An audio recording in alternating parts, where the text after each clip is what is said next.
with you. Just one more dance with you. Let this music move your soul. Let your body lose control. Don't be scared, baby. Just move with me. Communication, consent, and exploration are the topics for tonight. I'm the ringleader of this wonderful little shit show of a circus. We have others joining us. They're running a smidge behind. Or smudge, maybe, I think they said. I don't know. But either way, this is the final part of our sex ed series, part 3. Hopefully you've seen the other 2 parts. If not, go back and watch them. And look for the highlight reels coming out soon. Like I said, communication, consent, and exploration are what tonight's all about. I'm Mr. I run Kinkslayer. And that's what hosts this. This is our Monday Munch. We do it every Monday at 10 p.m. Eastern Standard Time. And we cover a wide variety of topics, like I said, from sex ed all the way to relationships, kinks, the more taboo topics, and all kind of things. So I am super, super happy to be here, and I'm happy everybody else is here. We have a legal. Hi, Lav. Hi, Legal. Hi. Arson and Welcome. Lav are here. Thank y'all for being here as always. I think Alice and Dream will be here shortly. Ray is not with us tonight. They're hunkering down for a hurricane that's about to hit down there. Right now it's a tropical storm last I saw, but it could get up to a category 2 or 3 over the next day or so before it makes landfall in the Gulf side of Florida. So, yeah. Anyway, that's who I am, and this is Monday Munch. Welcome, everybody. Super happy everybody's here. Anybody who tunes in late, hello. How are you? Glad you're here. I like our topics tonight. I'm excited about communication, consent, and exploration. We said it 3 times now. We've done good. That's right. But I don't think anybody's going to be able to beat. We can't go earlier than. What? We always wonder what the record will be for the latest. Now we have the Okay. record for the earliest. You can't Yes. go faster than 1 second. 1 second into Munch. You're correct. I would. It's an ongoing thing because communication is so very important to all of us in everything that we do. We talk about communication. This is the sign language for communication. We talk about that on Munch quite frequently. So speaking of sign language in our little intermission, the show's about 2 hours long usually. So about 11 o'clock or so, we'll put on a little video just to give everybody a chance for bathroom breaks and all that stuff. But No, wait for the video. Go pee while somebody's talking. yeah, but either way, it gives us a chance to go. We've watched it already. But it's about 5 minutes long. It covers a lot of the sign language that is consent based. Yes, no. It even covers like fucking, I don't know, maybe hug, bro hugs. hug. Like, yeah, that was cute. That was cute on audio. But so hopefully everybody sticks around for all that. I'm glad everybody's here. I think it's funny.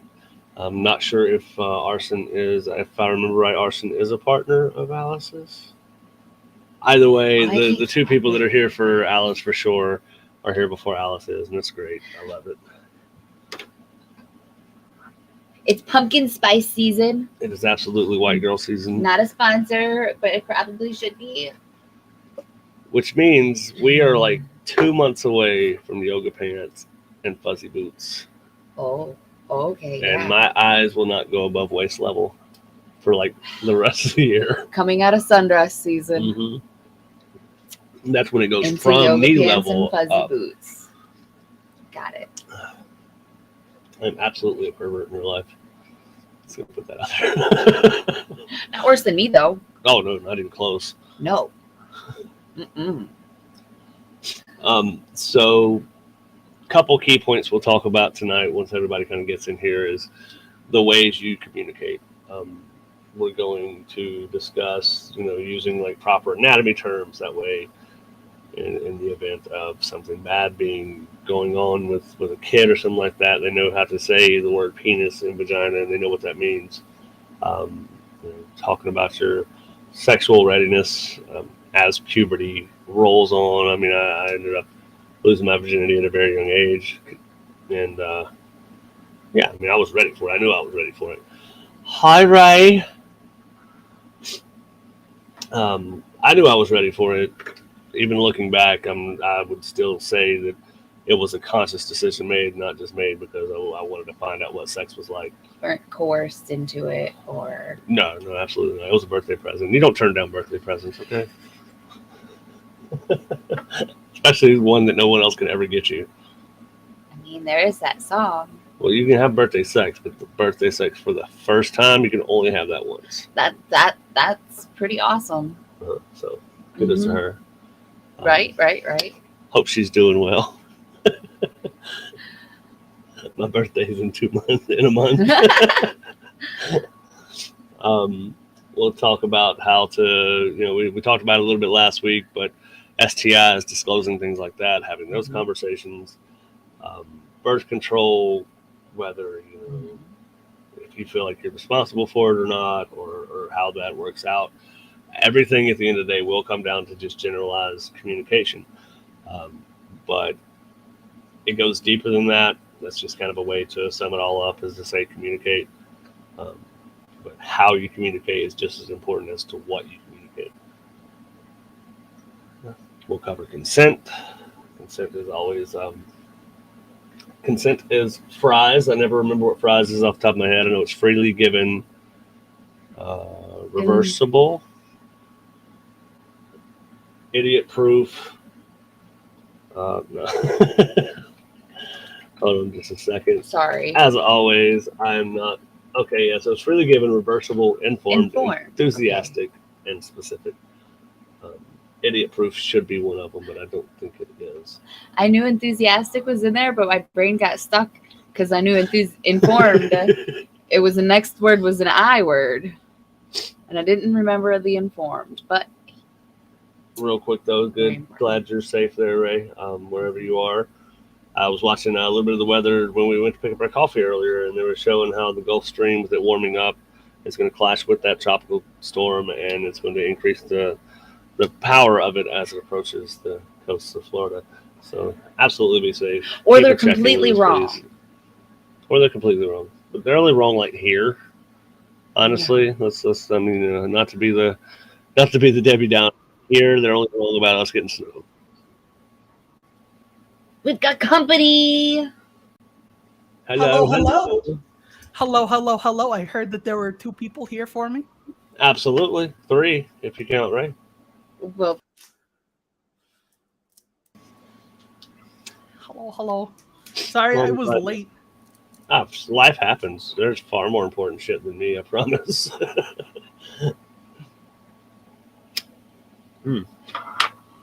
Oh, no, that's neat. Hold on. So we were kind of discussing like the basic bullet points of what we'll talk about tonight and all that stuff. Sorry, Ray. We did stop with enthusiastic, specific, and of course, live. Yeah, I know. I can't be on stream for more than 30 seconds without someone trying to antagonize a praise king. Well, that's the fun of it. Oh, okay. And so it says it can be fries or it can be crisp. Considered, reversible, informed, specific, and participatory. That's another new acronym. I don't know when this started. It does say something about pumpkin spice, so I imagine it might be pretty new. But I'm confused about the considered thing. You shouldn't consider. So, like, thought about. Okay, it says we love considered because while we can't fully erase the power dynamic, systematic racism, and other effects of oppression that make freely giving consent difficult, we consider all the factors and information when ultimately making a decision about whether to give or withhold consent. Okay, cool. This requires time and space for the actors to get the information that they need and consider all the potential repercussions associated with their decision. Mm-hmm. In practice, it looks like making structural changes to give actors adequate time to consider requests and role requirements through communication on the specifics of the moment. Be a fun drinking game for Munch because we've said communication like 1,000 times now. Yeah, at least I did get the record though, Alice. That was the first thing out of my mouth. Communication. So what's going to have to happen is one of the times where I'm actually on time, I'm going to have to see if I can beat you to saying it. Oh, yeah. That's going to be... Yeah, we'll have to erase that one. Let's see. What am I doing? What am I doing? The last exploration. Oh, exploration. So this is going to be more about learning how to explore your own body, explore things with your partner, Mhm. kind of how to pace things, what works best for you, all those things. And yeah, and of course it goes back into the communication and consent, and that's why it's last. You can't have, you can't explore safely without either of those. So yeah. So I don't know what the fuck else we could say about communication though.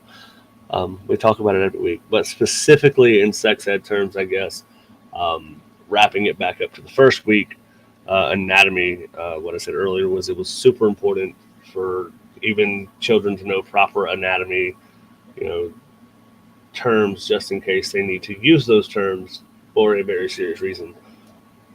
So I think that's always something important.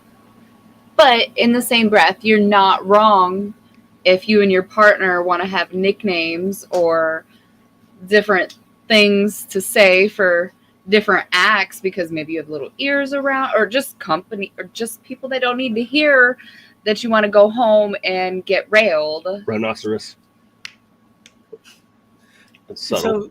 So the point is to make sure the person you're talking to knows. Understands Yeah. and So knows. like if you have like little in jokes and nicknames, absolutely Mhm. use those. But if you're talking to someone you don't have those with, you should use the correct names for things. Right. I am curious though to see with the scope of like life and bodies changing and stuff like that, if there will be any new like almost slang terminology before it becomes like an official terminology for like certain people that may be going through transition and making changes and having a more nuanced word for certain things, you know. I wonder if that'll end up happening. It already It already does. For a lot of people, like a lot of trans femmes, or what I can speak for, will the name that's normally used is girl dick or girl cock. That Okay. can get abbreviated to gawk, which happens all the time. oh. Which is ironically the noise you make when you choke on one. And like in the my page and my Discord, I go by void. So instead of saying girl cock, we say void cock or vok. Okay. Vok. So it's a little more nuanced in that way. But I wonder like medically if as they go more into anatomy, physiology, and even psychology, what's going to change there as they find new hormones, new components of the brain that change, things like that. Go ahead. The end product of a lot of like surgical stuff is the actual name of the thing, which is neo in front of it. So like if I were to get bottom surgery to have a vagina, it would be neo vagina. Okay. So they kind of just jumped ahead of that for now, at least, to give it a generalized term. Awesome. Okay. That's important to know too. You know, especially if teenagers that are changing and even adults that are changing. Legal says for us trans masks, we call our bottom growth our T-dicks. Okay. Okay. It's a whole new world to me now. You always teach me stuff, Alice. I was going to say Lav. You're not Lav at all. And Lav didn't even answer that, so I don't know where that was coming from. But that's why I ask, and that's why I'm not such an asshole these days, because I genuinely have learned that there's a complete other world that I'm, one, not a part of, but two, want to learn about so I can be more accepting and inclusive of. So I appreciate all that information that everybody gives me, for sure. So you said there wasn't a lot to talk about consent? No, there's always tons so of much consent. to talk about consent. Sure. We can talk about consent all day. Or not. No, I'm sorry. Communication. I used the wrong word because he's got consent up on the screen. I'm sorry. You said communication. There's not much. There's that we haven't like said yet. So much. Well, it's okay to repeat ourselves on the important part. Hello, Mr. Pringles, man. You're staring at me. Anyway, Darn it. The communication part really starts with you. And that's something I'm always very avid about, is making sure that you're doing your part within your life to communicate your needs, wants, and desires. And boundaries. Boundaries, thank you. And to know them and know that they can and will change, but at your own comfort and pace. And that's perfectly acceptable, and it needs to be perfectly acceptable to any partner that you may be with. Absolutely. Or even a friend. Anyone who might be interacting with you should be accepting of your boundaries. Yep. Well, Should be. unfortunately, we can't control our work life, and but you know what? You really can. And it really starts with you. I've actually learned that a lot. So one thing I've learned lately, I've been on my Gary Vee shit for a while, but like really listening to him, and he talks a lot about candor, being, using a lot of candor when you speak.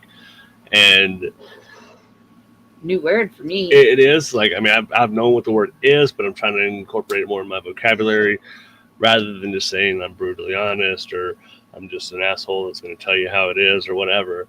I like that word much better to use candor when you speak. Go ahead. Candor basically means talking like an autistic person. Direct, not unnecessarily complicated. And if there's confusion, say so directly and you'll get an explanation. Like, this is what I mean. Okay. I like that. Okay, so this is my new word. Oh, Huh. let me make sure I'm saying it right. Say it. Candor. Candor. Mm-hmm. It wasn't tricky or anything. All right, we got this, y'all. I believe in you, and I believe in me, and I believe in all of us. We can be more candid. Did I say it right? That's it. Candor is like the noun. If you're using an adjective, it's candid. Like the camera? Yeah. That's Let's why they not named get it that that. in my head right now. Oh my goodness. I'm gonna stick with Alice's definition because that really It really like it straight to the point. it was very candid. And if there's confusion, we figure that shit out. I mean, that's perfect. For like a definition, candor is a noun that refers to the quality of being honest, straightforward, and sincere in one's words and actions. It involves being truthful with and open without any hidden. Let me try that again because I'm going to need that for a clip.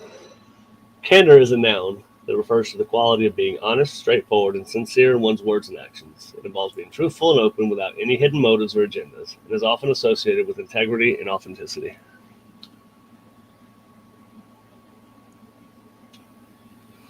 That's why I like we don't have a big audience. I can like back the fuck up and like let me fix that real quick. But let's be real. If I have like 1,000 people watching, like, you guys hold the fuck up. I gotta fix that. This is much. Yeah. If you have a big audience and you go, hey, let me fix that, you're being candid. There you go. See, it's working Boom. out. So, Hello, one- Dream. Oh, is Dream in the audience? Hi. You can come on the screen if you'd like. You have the link. Bzz, bzz. But I'm buzzing. so the next kind of point to communication, discussing sexual readiness openly, as puberty tends to impact emotions and the thought process of young people. It's like I said, when I was, I lost, so the funny part was, for my 13th birthday, I got a pack of condoms. Me too. We've talked about this, though. It's crazy. I just happened to go use them like that day, so It's it didn't wait long. You turn into a teen, Mhm. so it's like the milestone, I feel. I don't know. Anybody else? Did y'all get a pack of condoms for 13th birthday by any chance? I got mine at 10. Holy shit. And I got told explicitly, if you get anyone pregnant, I'm going to kill you. Tell me if you need more. You know what though? Can't knock that. No. 10's I a mean, little young, I feel, but kill you's a little harsh, I feel. Yeah. But whatever. Well, as long as you understood and it was communicated to you that you had the option of having more if you needed them, that's the key cool. part of that, is having that open line of That's communication the there. cool part. You don't have to tell your kids you're cute. You could just like make them take care of your sister's baby for a day. Oh, so Ray says there's nothing vulgar about parents having open discussions about sexuality and readiness for the children. Absolutely not. Am I in charge of this today? Look at you. There you go. It's all about, I do feel like there's a level of appropriateness. Obviously, you don't want to talk to your 12-year-old about, handcuffs and things like that. It may be a topic of conversation at some point, but, don't just be like, here's some handcuffs, here's some lube, have a good weekend. If they ask, you should talk about it. Mm-hmm. Absolutely. Mm-hmm. I think a lot of parents tend to avoid that kind of stuff. Mm-hmm. It's the quicker we stop acting like sex is some embarrassing thing, the quicker the world can be a little more educated. Not to make this like all about me, but another milestone I remember when I was younger. I found a condom on the school bus when I was like 10 years old. And I did not have any idea what it was. And when I went home, I asked my sister, what was that? And then asked my mother, what was that? And I wasn't told at that age that that's what that was. I was scolded for it, but it was way later that I learned what those were. But 13, well, I guess it wasn't that much later, was it? Not really. They were like, younger. I was like, they were just like, oh, she's found one. We might as well give her some. I remember it being a big fiasco and everything. Like the whole bus was like, ew, gross, it's a condom. And I'm like, what's a condom? And then the bully boy on the bus picks it up with a pencil and, shoves it in everybody's face on the way up to the trash can. As many times I've heard this story, I've never heard that part. I didn't know it was open. Oh, yeah, it was open and pulled out. Oh, so it wasn't like used, though. I don't know. Maybe? I don't know. Okay. Listen, I can't remember if it happened when I was 10 or fucking 5. But, yeah, it was... Actually, it made out to be a little bit of a traumatic experience because I wasn't just told what it was. That would have made it so much different. Right. As for mine, it's a condom. It's used for protection with sex, and I would have been like, okay, cool. I know all those things. Let's go. Yeah. Now it all makes sense. Mine was, it tends to be like a boy's rite of passage when he becomes a teenager. The dad or the uncle or somebody gets him condoms. It was meant to embarrass me, but it just so happened that I had talked to my girlfriend and we had discussed it and we were okay with it and we thought we were ready for that. And I was ready for it. Like, I was like, we were good to go. You mean to tell me, mister, you guys communicated? We absolutely communicated. You communicated and your had consent? That's hot. So, to me, I laughed. I wasn't embarrassed. I laughed about it because I knew they were about to get used. And that was something that we actually, had talked about. I mean, my interest in sex education isn't some newfound thing. It's, I've been this way like my whole life. I took that little stupid class of you have a penis, you're going to stink, you need deodorant, you're going to bleed, and you have a vagina. And that was like the length, like the whole extent of the sex ed talk until at least middle school. And we got the health discussion where, you're going to get herpes and your dick's going to fall off. Oh, that one was scary. But I've always been interested in the education of it.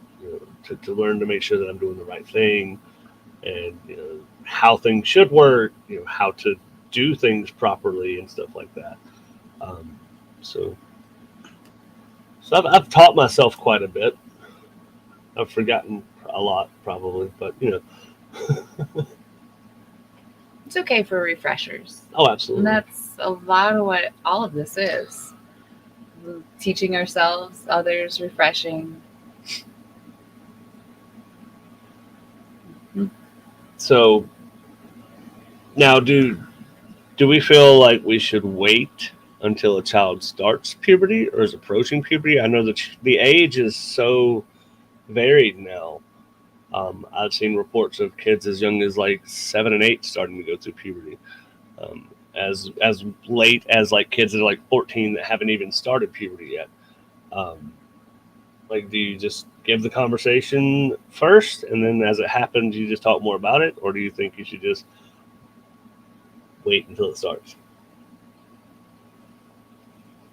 I think I would wait until the first time they ask a question related to it, and then just sit down and be like, all right, here's the basics. Here's what you need to know to be safe. And if you need more information about something specific later, come back and ask again. So you might have a shy child that may never, ever bring that up. If your child has problems talking to you, that's not a sex ed problem. That's a parenting problem. Mm-hmm. I guarantee you, when I was a kid, I was annoying everyone who would listen, and someone who was less autistic as a kid would still be comfortable asking questions if they felt safe with that adult. Yeah. It's only until you get jumped on or snapped at or made to feel like an idiot, then you kind of start to push away that part of you. Well, No one's calling you out loud. So more on to the not even the adult side, just the sexual relationship side of things. Once you have a sexual relationship, or know anything about like STIs, potential things like that. Once again, communication is important to let somebody know either you have something, you have gotten rid of something, like it's a past experience, whatever. Just to make sure that everybody's kind of on the same page. Which, before we get into the STI aspect of it, always brings up everybody is so hyper focused on body count, and that drives me nuts. Like, I mean, I look at it like it's a trophy. Like, I'm not gonna look down on you for it. It just shows me like how many times have you played this game and how good are you at it. it's not necessarily how many times you've played it or how good you're at it. That second part isn't necessarily tied to the number of people.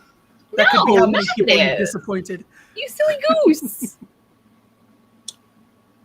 Correlation a little. You got to, just like on the off chance. Not very likely. I know they're not actually correlated, but. Not to get us copywritten, but there's a country song about a girl that goes and gets digged down in Dallas and railed out in Raleigh. Yeah. And he wanted her you back. You can still get around and have all kinds. And like, it doesn't matter if you're good at it or. That's true. I'm sorry. But no, that's absolutely true. I just, to me, I think that's how a lot of people look at it. Either they see people as, they know what they're doing because their body count is high, or they are just a disgusting person because their body count is high. Or as someone with an unreasonably high body count, a lot of people assume I'm non-committal in my relationships. Okay, yeah. Because I've been with so many people that obviously I'm just going to move on to the next attractive person when I get there. Okay, so like they think you're just waiting for the next one to show up. Yeah. Yeah. See, my count's actually pretty low. We talked about this the other day. It's compared to what people think my body count is. My body count is like marginal compared to it. I think I'm like 15, 16. with my time as a sex worker, I have a personal and a professional body count. That's to me that's fair. That's smart. Same act, Both, different reasons. So, both of which are in the triple digits. hell yeah, good job. Way to go there, Barney Stinson. I'm gonna need that joke explained. I didn't get it. Have you ever watched How I Met Your Mother? No, Okay, so Neil Patrick Harris, you know who that is, all right? I do. Yeah. Okay, so he plays Barney Stinson. Ironically, the gay man plays the womanizer. And there's an episode about him hitting his 200th, and like it's a big deal and all that stuff, and it's just fucking great. And like it's a constant. It's part of his whole character arc of who he is. Mhm. So I don't know. So like you talking about triple digits just made me think of that because I just watched that last night before I went to bed. Do you guys think it's okay to be a person like myself and not have like I'd have to sit down with a notebook and probably keep that notebook with me for like 3 months before I could figure out and remember, because yes, I've had some meaningless sex that I can't fucking remember. I don't think there's anything wrong with that. I think like I said, there's too much pressure and weight put on a body count. Yeah. It doesn't mean anything unless we're talking like, trying to see who fucked the most people at the orgy last night. Have a Lord of the Rings style battle for the highest body count that way. But That honestly sounds like fun. that actually would be pretty cool. But no, there's not anything wrong with like not being like precise, because you would like know the ballpark range of like the number of people, but not like the specific to the digit number, right? Right. I mean, I guess within like the 10 or so. There you go. And that's fine, as long as you're honest about it and be like, hey, there's probably some in there that I don't remember. Yeah. Communication. There's probably like 10 that I don't remember. I just remembered one the other day. It was like, nope, they don't count. I think it's okay not to count people too. No. I Whatever, it's your own number. I mean, for my 2 numbers, I kept a running track the whole time because it was like the only thing that I was like insecure teenage me could brag about. Oh, okay, yeah, I feel that. And then from like 12 to 18, I'd already had 6 years of keeping a body count, so I just kept going with it. There you go, keep on. You might as well. I had a notebook with little price tag polka dot stickers on it, and I would write names. Like, check. Well, this is not good. Is this bad? I'm just sharing and being honest. I feel like since it doesn't add up in one way or another, unless you contract an STI for somehow, I don't think. What are you doing? Just moving the thing so I can see my beautiful face on the big screen. I don't know. I don't think. I do want to make sure I don't have any pop outs. I'll endorse it. You don't owe anyone to tell them your body count. If that's that big of a problem for them, then it's very superficial of them, and you're probably better off anyway. It's my opinion, of course, but If you get tested and you test negative for like any STI, they have no reason to have access to that information if you don't want to share it. mm-hmm. Tell them you're not going to violate HIPAA. Mhm. They don't have to know. It's Mr. No. I mean, it's an excuse, Like I can't Dumb violate HIPAA. Doctor-patient confidentiality. No, it something. goes like this, you guys. I don't want to discuss that or remember that, or I don't want to have that conversation because I don't want to have that conversation. Yeah. So just set it as a boundary. Hey, here are my test results. I'm not going to give you anything, and I don't want to talk about it any further than that. And that's And if they perfect. don't respect that, give them the yeet. Yep. It's But not- if they do, ouch. Give them a lot more than the yeet. Yep. Well, see, the problem I have with it is like in society, there's such a like I said, there's a lot of weight on a body count, but the dumbest phrase I ever heard was, what's better, a key that unlocks any lock or a lock that can be unlocked by any key. Basically saying that men that have more sex are more valuable than women that have a lot of sex. It gets into that whole slut shaming and all that stuff, and that's why it bothers me. Is like the number of partners you have genuinely has no outcome or correlation to how your vagina is shaped or tightened or all those things. Go ahead, Alice. If it's slut shaming, it'll apply to men and women equally who are slutty, and people who aren't either of those but are slutty. When it's just against women, it's just misogyny. Okay, I can deal with that. Alice, keep So, it up with the comments. Yeah, I'm so yeah. My sorry. commenter was not keeping that up. Let's see. Body count's huge. I don't feel okay. So we have to go back like 5 minutes. Okay. A range rather than an actual number. Body count doesn't matter to me. Being demisexual, I care about you as a person, how you make me feel when I'm with you. Some parties are a little hazy for my early 20s. Same. Good times, though. I mean, Excuse me, sorry about that. I've been with quite a few people because they'll say, "I'll change your mind," as shitty as it is, a few times, or just to tell them otherwise. That sounds like you just want to hurt some feelings, and I love it. Like, oh, you can change my mind. Okay, well, let's go, little man. that is.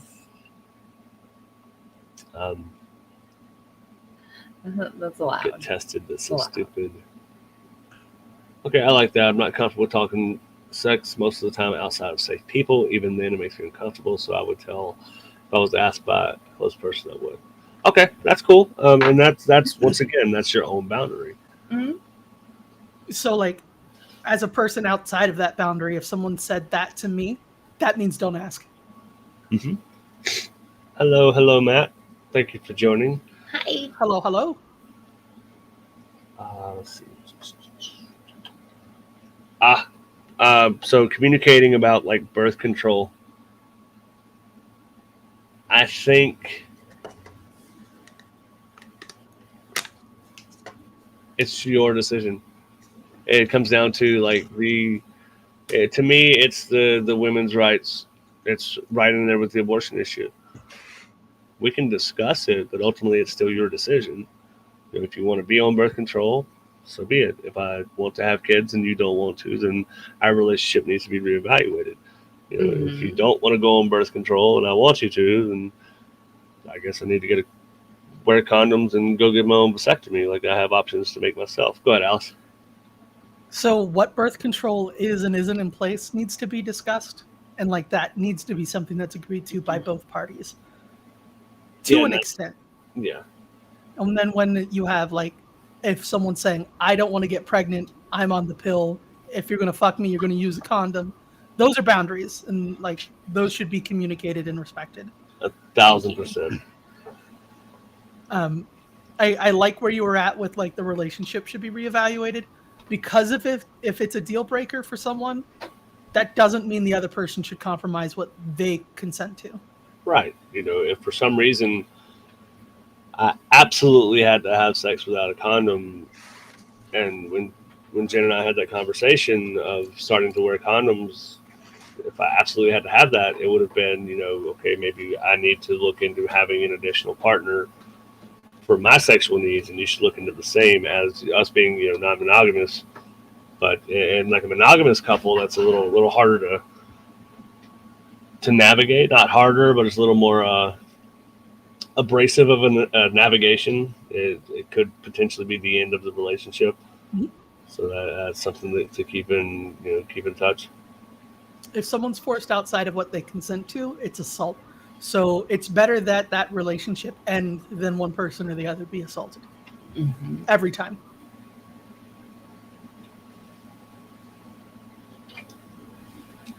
See, so I see James says, I never took birth control and the doctors tried to force it because I'm a young woman. They demean me for saying no. That's so weird. Like, I can't understand the hypocrisy sometimes of that. Not to get off of our sex ed talk, but doctors or like the general shithole public want women to be baby factories, but then want to demean them for not getting birth control. It bothers me. I don't know. It drives me crazy. They want to control women, so they want to be like, "This is what I think you should do right now, and you should listen to me." And that's probably going to change next week, and you should continue to listen to me then. Yeah, see, that's not.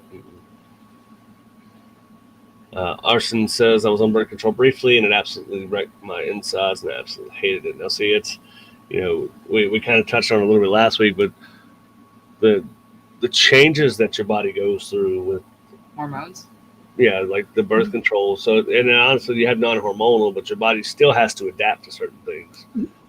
So, although it's non-hormonal, like an IUD, there's still some shit that's got to go down. Like your body's still not going to enjoy it. It's essentially a foreign entity being introduced, and your body has to learn to either deal with it or reject it.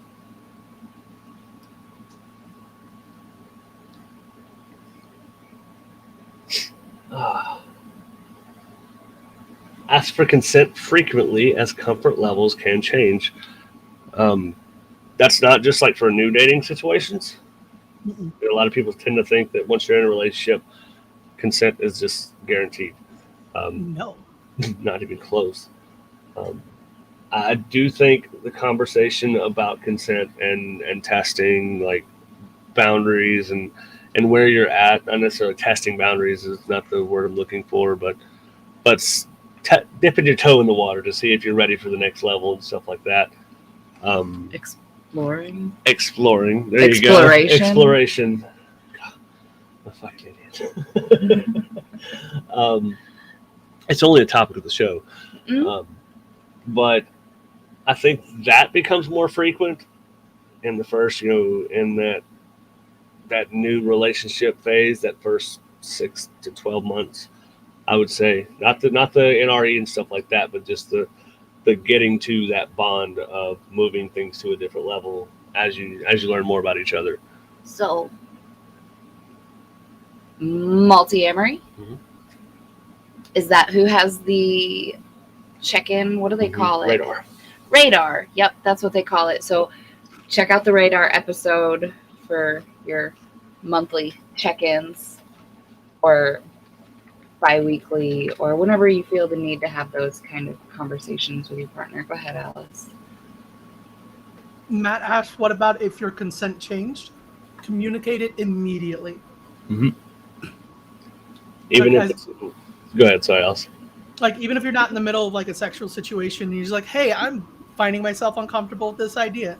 Shoot him a text message or like sit down and talk to him about it, just so that that's understood before you run the risk of having that consent violated.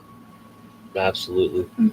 And that's what happened with us in our conversation. We weren't in the middle of having sex. We weren't even about to have sex. We were just sitting there having a conversation, and she just brought up that we need to include condoms in our bedroom activities. Okay. And that to me is how it should be. If it's not an absolute deal breaker, when someone says, hey, we should introduce a condom or we should take safer measures in this way, anything that's not detrimental to the relationship should absolutely just be in okay. And then you can continue the conversation to understand why and stuff like that. But I feel like it should be agreed upon almost instantaneous.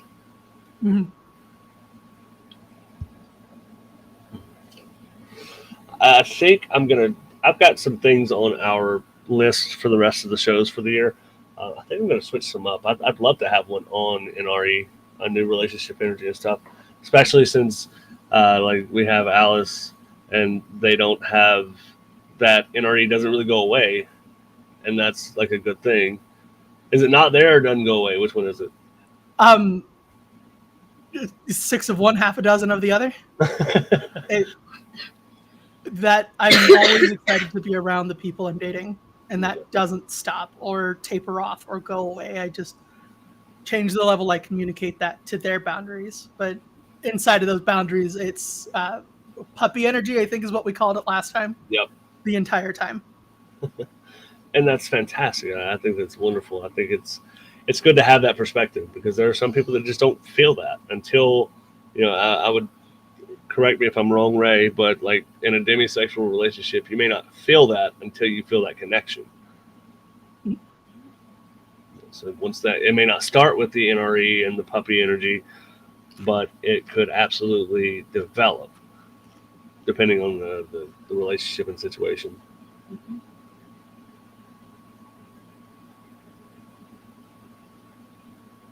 Yeah, that's good. Sit down and talk about it after you cool down from sexy time and see what you don't like, tips and tricks.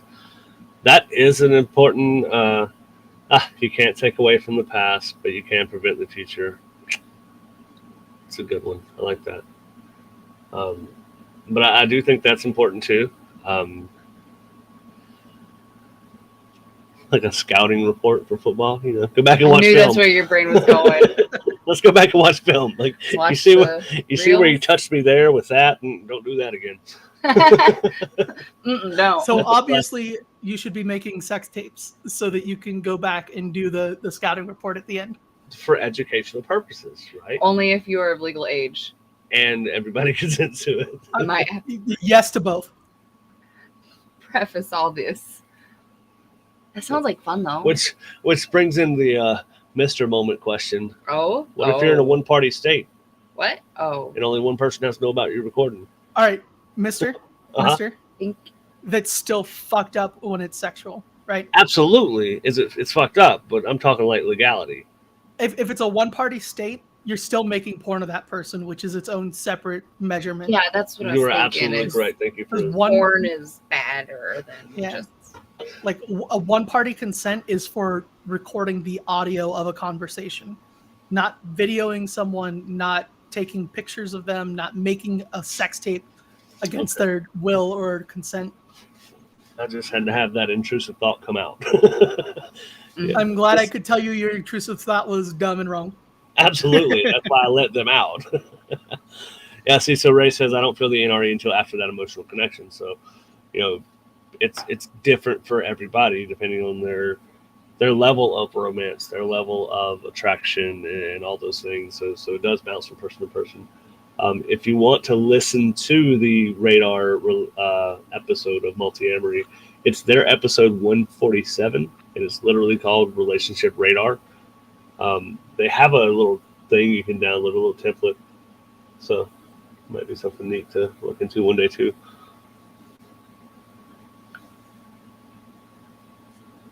It's a really good episode though. It really was. I like them a lot. So if I'm not mistaken, I don't know if anybody's ever watched Multi-Amory or listened to them. They have. I'm not signing into accounts. Sorry, but they have. If I'm not mistaken, they've all been in some kind of a relationship together. Like I think Dedeker and Jace dated. Jason and Emily were together. I'm not sure if Emily and Dedeker were ever a thing, but I know that like they had that connection, and it's really a healthy. It's a portrayal because it is a public image. It's meant to sound good and stuff like that, but it's a very They're really healthy very idea honest about things. of a good non-monogamous relationship. If you're looking for like a pretty solid example. Mm-hmm.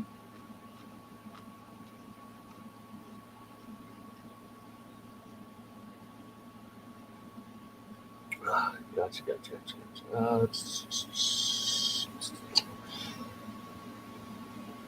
So consent is important, and like we've said, it was the Fry's model, freely given, reversible, informed.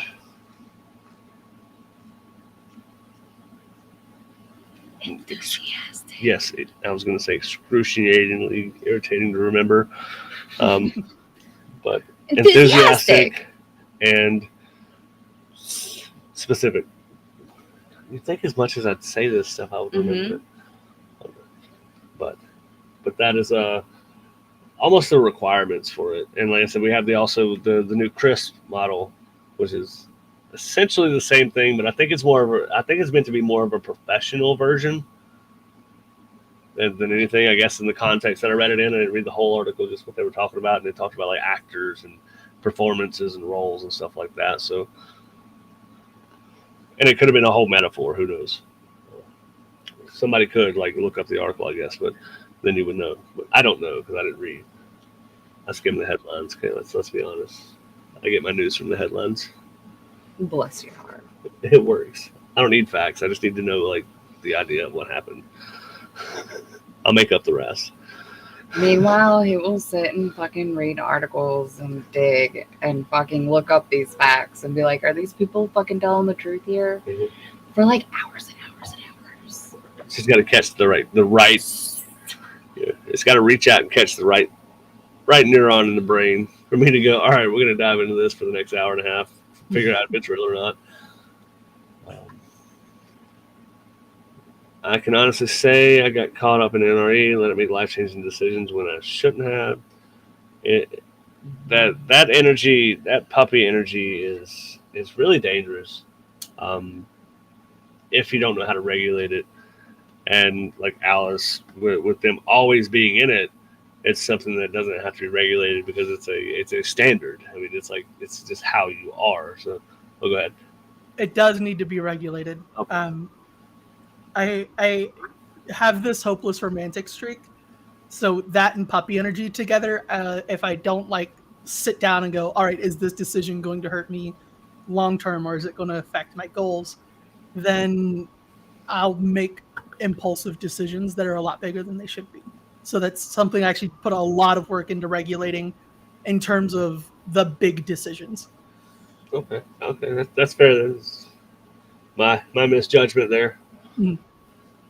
It's a lot of work to regulate that all the time. So it's probably a lot harder than just your standard, like, oh, this is a cool new relationship. I think I'm going to be with this person forever, and I'm going to make all my decisions based on that, and then shit happens, and then it's not. Yeah. So I could see that. I could see that being a tough battle to go through pretty regularly. I would imagine near daily. Yeah, kind of. At least regular enough for it to be something you have to think about. I'm fortunate that Lav, Clara, and I have a 10-year plan in place. Okay. So I can go, is this going to fuck with that? And I've got a good yardstick for what's a good decision to make impulsively and not. That's absolutely wonderful. I like that. I'm not that good at planning though, so that's why I have this one. She figures it out. See, hey, you can see me on her camera. But that's why we have this one. I think that is important to have that give and take and that balance of a relationship, because I am the impulsive and crazy one. I get us into fun things, but I very rarely do I consider anything beyond the next few hours. Yep, this is so very true. And sometimes you have to be reminded. And unless it's being petty. Being petty, I can plan out for months. Okay. If we're being honest, I can plan out things to do to people for months.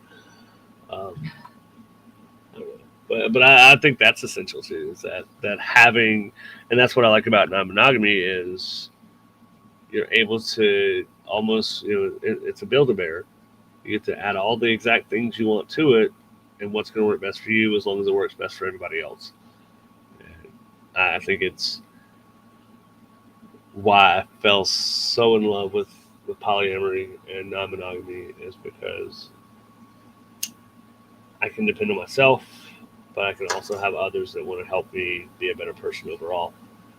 So absolutely, it can leave you devastated. It can leave others devastated. NRE is dangerous. Post-nut clarity is like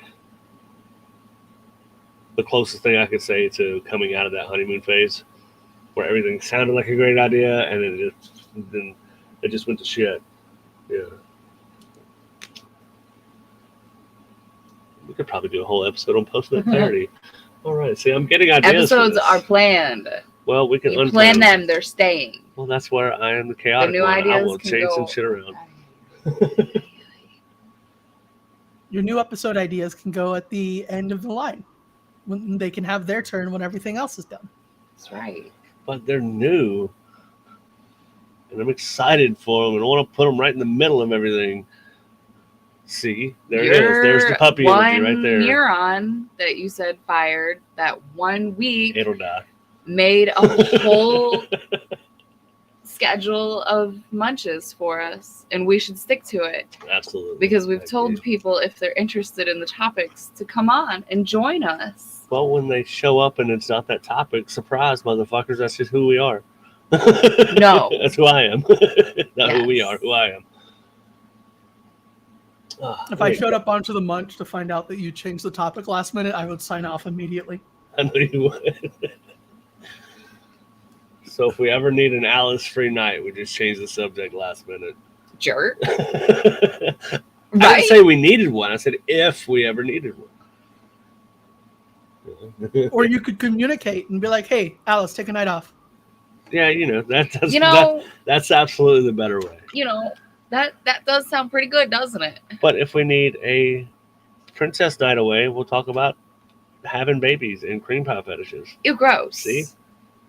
Like, it's just like... No, you guys need commentary. Y'all are going to it'll be a drinking game of me saying, ew, gross, every 10 seconds. And I'm so sorry, I don't mean to kink shame, but it's involuntary. I'm proud of all of you that like it. I won't say it's not fun to watch, but not near me, like in real life. Only like on Disney movies. I meant on movies. Disney. Jen, what kind of Disney are you watching? It's the only Disney I ever got to see. Snow White and the Seven Dwarfs were a whole lot more fun here, huh? Yeah. Oh, goodness. Oh, just 1 second. All right, so I had to mute that so I didn't cough into the... Getting over a cold, and it sucks. Like, it's lingering now. It only hit hard for like a day, and now I've got the congestion for like the next 6 months, and I can't stop coughing for at least the next 2. It has nothing to do with how much I smoke, though. Where were we? So we'll get the exploration aspect. We'll probably cover some of this too, but communicate, give feedback, just like Becca said, what Disney do you have? I want it. Oh man. It's like, who was it earlier? Just give me just a second.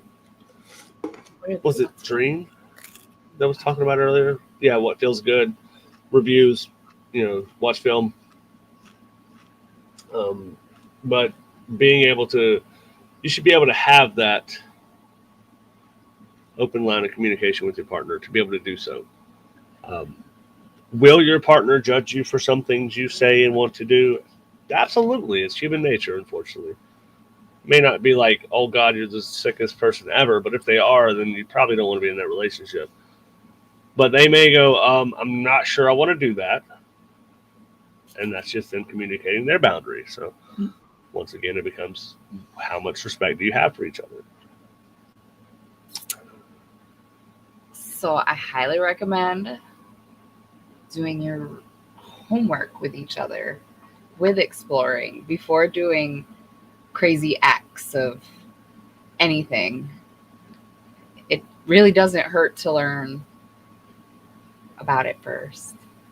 If there's something that you're both interested in, it can be even like a really cute date to just like make a little dinner and sit down together and research the thing together. Mm-hmm. Go to the bookstore, pick up. I don't have any bookstores that sell that kind of material around here. So we have some books with like relationship sections, and sometimes you can find some fun books in there. We have Barnes & Noble and Books & Million around us. That's our like actual physical ones. Now we have like consignment shops and we have a small bookstore. Becca, absolutely, the adult stores around here. Some of them do have books. Not a lot of them have great selections because they bought them in 1987 and nobody likes to read. That goes in there sometimes. And we still have the almighty internet. Absolutely, the internet's another thing as well. And that could be a cute idea to add too. Send each other articles to check out. It keeps that line of communication. Hey, what do you think about this? Alive and I'll like our Reddits and our Twitters are full of porn, and we'll just send that to each other. A lot of the time, it'll be something like, "Ooh, this looks fun," or just like the hot face emoji. And that's something else. I mean, it's important because to me, it puts the ball in the other person's court a little bit. Mhm. It's I've expressed that I find this attractive, or I'd like to try this. If you don't open the link, then it's a dead idea. I mean, you know, Maybe, I don't know, you guys, maybe one would call this a more nuanced way of communication. texting. But no, communicating with each other through videos. Mm-hmm. Speaking of Alice, here in a second, I'm gonna take a little bathroom break and stuff like that. There's a video I'm gonna pull up before we get on to consent, and now's actually a good time to do so. It's sign language. It's like 5 minutes long. But it's like It's sign so language cool. It's a based great video. on like consensual things. It's like, you know, yes, maybe, Sex. I feel the same. They have like 2 different sign languages for fucking. Thank you. Like, there's a whole bunch of we kind of glanced over while we were looking it up, and I remember that one. Jen wanted us to put this up. It gives everybody something visual and cool to watch. It's and then I'll awesome. have the link later for anybody that wants to really watch it. 'Cause I just have to Probably pee, so. freaking not. Let's be honest here, mister. How many times have we promised a link? You guys, you know what? I'm not going to let this happen anymore. That's He's right. not going to promise any links because they probably You know won't what? get dropped. I want a notepad. Might happen now need- because they gave him hell about it. So I need a Munch notepad. you do. I mean, I have a computer in front of me, but it distracts Right? me because then I go do other things. If I have something to write, I just write it and I put the pen down. So that's coming next week. But anytime you're feeling like pain, awkward, pleasure, like in the moment, you can still express that. You don't have to wait until you're done having sex and done doing whatever activity you're doing, because damn, I read stuff and I got sidetracked. But no, you don't have to wait until it's over to say, okay, that one thing you did really hurt, and I don't want you to do that, and I feel like kind of like violated in some way. Go ahead. If you're with someone and like you're having sex with them, they should respect you enough that you feel comfortable talking about it. Like, I know a lot of people are shitty about interrupting sex because like, oh babe, I was so close, meh. And like Like we Interrupt can't it. start again. yeah. Have that moment of communication, adjust as needed, and then get back into it with a more enthusiastic partner than you had 5 minutes ago. Because then it's probably going to be better the next time. Like if once you've made the proper adjustments. Yes, Ray says you can inform of a change in any status at any point. So this is actually a good time to bring up a safe word. It is a thing that a lot of people carry in their back pocket of their brain and keep there, or even hand signals if you have a partner who is capable of paying attention to those things. You have to know, your partner and yourself, of course. So I read a good little tip earlier. So like, and it was in a vanilla type of relationship, where they didn't do anything extreme, but sometimes they may not want to say like, ow, that hurts, I don't like that, it's uncomfortable. They just say a random word like that doesn't fit the context of what they're doing, and it just causes that pause for a second, and then it's like, what did you say, like, or something super super silly. You can't come if you're laughing. So maybe, I don't know, I've never tried that. I had a partner earlier this year where if they were uncomfortable, they'd just start quoting Vines. Oh, yeah, that would do it. I'd be like, what the fuck are you doing? That's the most interesting orgasm ever. It's usually, oh God, oh God, oh God. Not Jerome didn't get invited to the tea party. Like, and then like that, like. But communication can leave you feeling vulnerable. Mhm. And I think that's what people struggle with the most. Um, is that vulnerable feeling of I'm expressing myself to someone in a way that means I am, by the average person's thought of, I am at the mercy of what this person is going to think of me. So that's the only part I think people have to overcome the most, is knowing that I'm about to express something that, it may not be bad. It may be something my partner may find strange. Like you may have like a water sports fetish, and you're like, I'd like for you to do that. And it's like you got to put that out there. And you got to deal with the judgment of it, and hopefully you can communicate through it. And if it's not a must-have, then roll on. And maybe revisit it in the future. But if it is something that is a must-have, then once again you reevaluate the relationship. Mhm. I'm with Becca. Fuck what other people think. But it's also important to take into consideration what people you care about may think. Sometimes. Specifically partners. Family, not so much, whatever. Fuck them. They'll either get on board or they'll just be pissed off.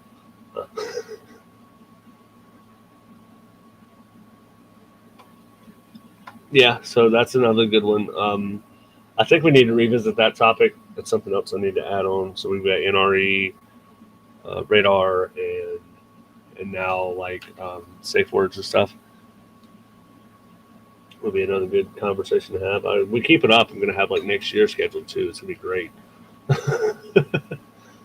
um, but there are tons of ways, and anybody watching this later, we will revisit topics many, many different times, and we will even have different opinions of it than we had before. It's all about growth and understanding. Mhm. So what I may consider a hard truth for me right now, in a year I may look at and go, well, that's absolutely not what I think, because we are allowed to change who we are and what we think, Mhm. and hopefully always for the better. Yeah. I think the more you know, the more you grow. You should always be a grower and a Not a shower. shower. That's just cocky. So if anybody wants to grab a quick break, get a snack or whatever, go for it. I'm gonna go pee, grab me something to drink. And I'm gonna throw this video up real quick, and we'll come back and have a quick conversation about consent.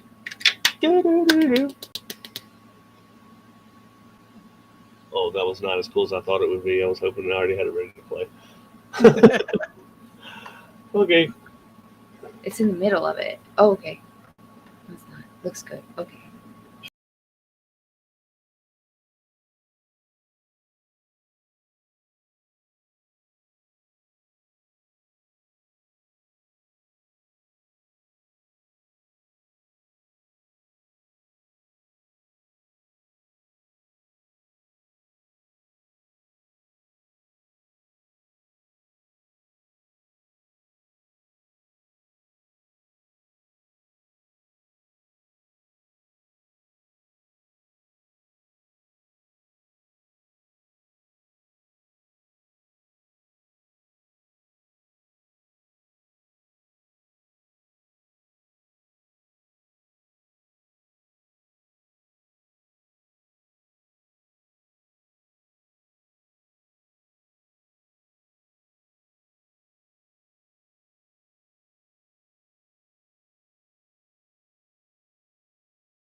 So that disconnection was us. My internet's stupid because of the weather and some storms and stuff right now. But yeah, just a brief minute or two left there. So, okay.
Okay, and we are back from that. Oh, I'm gonna mute Alex. I don't know if they want to be muted or not, so we'll mute them real quick. Go. You're good. All right. Okay, just wanted to make sure. So yeah, that looked like a little interesting video, and a lot of the words linked into, honestly, a lot of it was like sexuality and consent, which was super important. Just one more way to communicate. But speaking of consent, we are to that.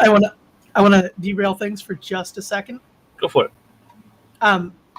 So I mentioned last week privately to y'all that I had started pumping, and I started having cravings. And one of the cravings I was having was chocolate, which I'm gravely allergic to, if you recall. Oh yeah. Or I should say I was, because I finally caved and got some and had zero reaction. That's fucking awesome. And Bananas. I've had s'mores, I've had candy bars, I've had like granola bars with chocolate chips, I've had cookies, I've had I kind of splurged a little bit. And also, Mister, I might be joining you a little bit. Motherfucking blood rounds.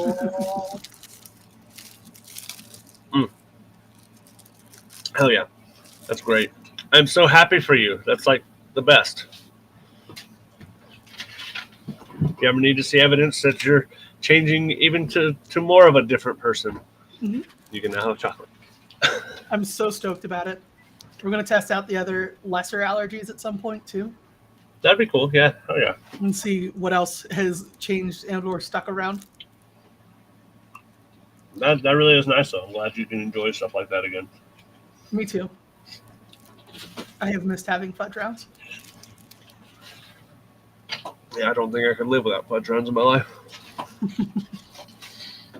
Like, I would absolutely keep an EpiPen on me just so I can have snack nights every now and then.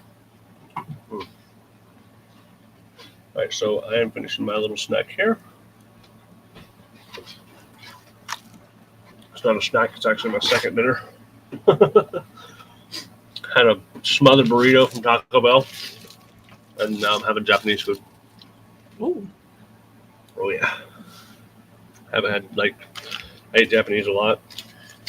And my spring rolls are no longer like springy and crunchy because they've been in like little bags, so they're just like mushy.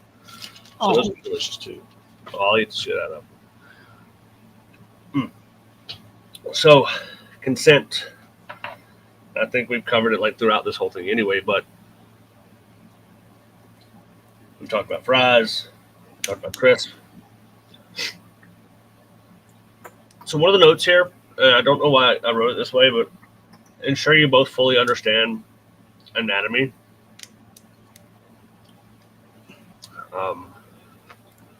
And I can't make that connection in my head to consent. Because you need to know how it's going to impact, like whatever activity you're doing is going to impact your body to be able to informedly consent to it. Okay, yeah, that's probably where I was headed. If not, sounds good. But you are correct. I mean,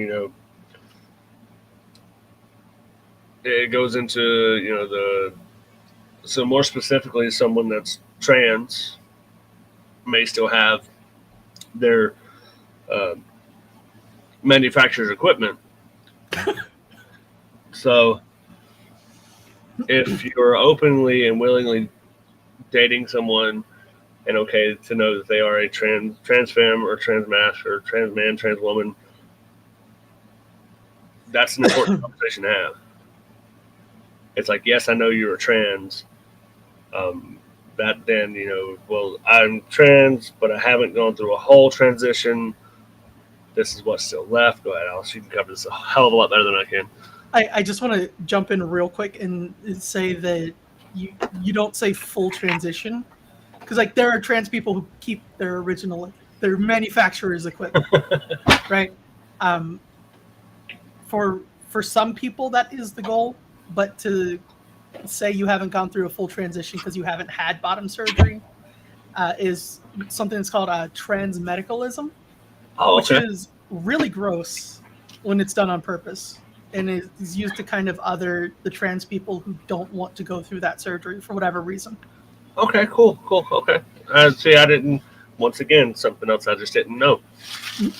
So that's interesting. So just trans, it doesn't matter what part of how far they're willing to go. Don't matter the journey. Exactly. It matters what they say. Yeah. Gotcha. Okay. So if you're dating someone that still has their manufacturer's equipment, I hope that's I feel like that should be a conversation. They don't necessarily owe you that conversation, but at the same time, I feel like it's a mutual respect thing. Go ahead. At the point that sex is being discussed, like if you're like just dating, just getting to know each other, you're not entitled to that conversation at any point. But at the point where you might have to interact with whatever equipment they have, that's when that conversation should happen. Absolutely. Go ahead. Sorry.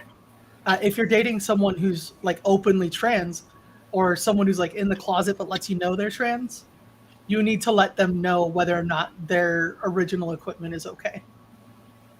Absolutely. So your view and the way you're making me see that and I understand it is the same way I view like STIs, like at least like herpes, something that's a little more long term. It's not really anybody's business until it needs to be their business. Exactly. Because ultimately what that conversation is talking about someone else's genitals. Mm-hmm. And there's a context that's appropriate for that. Like if you're going to be touching them soon or seeing them soon, right? You should know that ahead of time. But outside of that context, it would be weird, just as weird to go up to a cis man or a cis woman and be like, hey, what's in your pants? Oh, yeah. I have to sidebar something I had in my head one day about being an absolute intrusive asshole to the right-wing Christian nationalist type of people. No, I've said it before. No, it was back. Matter of fact, it was back when I first kind of like in the first few episodes of meeting you. I was just gonna stuff it in your mouth. Treating them like they're trying to treat trans people, but then that just creates a vicious cycle of being an asshole to them and telling them that I need to see their genitals makes it okay for them to say it to anybody else. Yeah, so what you do instead is you make damn sure they know they're the asshole and that that's not welcome in your spaces. And if enough spaces are doing that, they either have to change their behavior to be able to socialize or they ostracize themselves. Right. See, I'm developing as a person. Call that character growth. We don't want to call it big words, important words. We want to make it sound too good. Okay.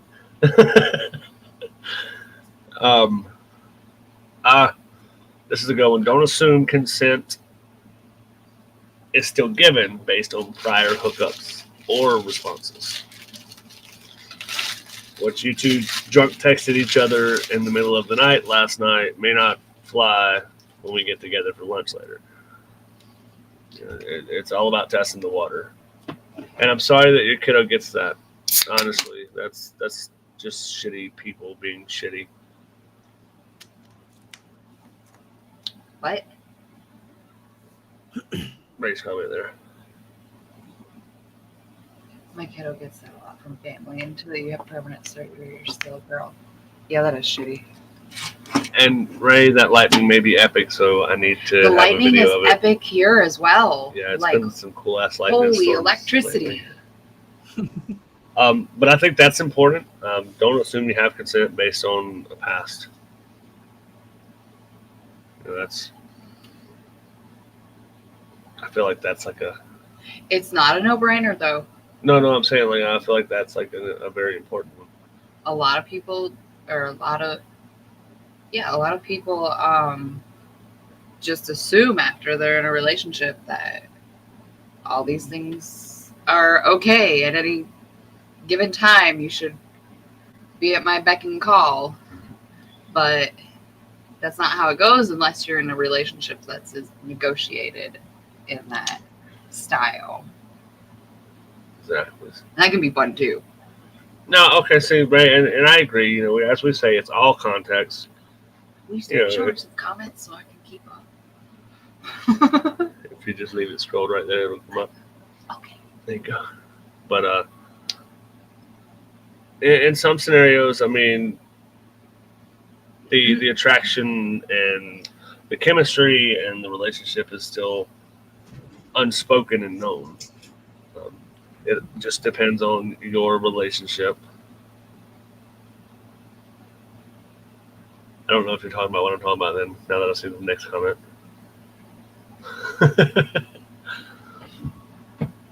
I say we don't ban any books.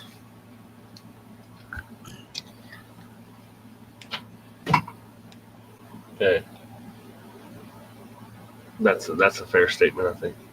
I just think that there should be a proper library for each style of books. If it's a children's library, keep children's books there, not how to build a bomb. That's what I was thinking about, like bans, book bans.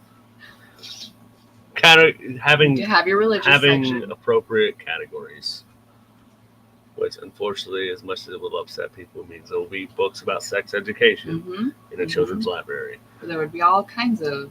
Because, fun fact, I don't remember the name of the book now. I'm sure Alice may remember or be able to find it quickly, but there was a girl that was able to, sorry, trigger warning about molestation, but she was able to identify and tell her family that she was being molested by someone in her family because of that book.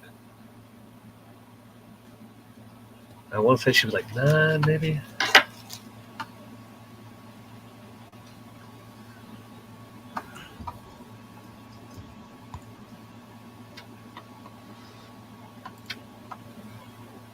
Where's mine?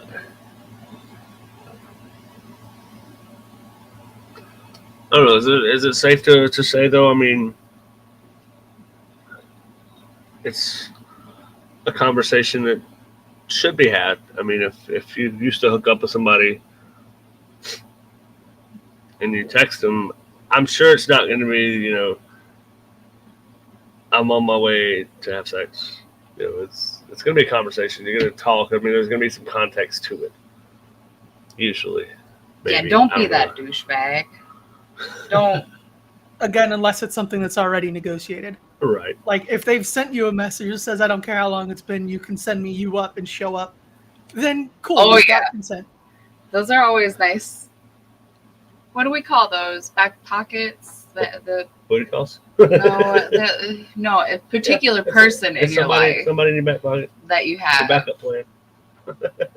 Not a backup plan, but back pocket, yeah. Yeah. Funny enough, that's a deal that, or a unwritten line of communication I had with somebody from my past, and that's how we ended up reconnecting and connecting for the first time in real life. Was I got a text in the middle of the night that says, I'm horny, help. And like, I haven't spoken to that person in like, at that time, it was like 6 months. And just randomly got a I'm horny, help text. I was like, yep, okay, how you doing? Oh. What the?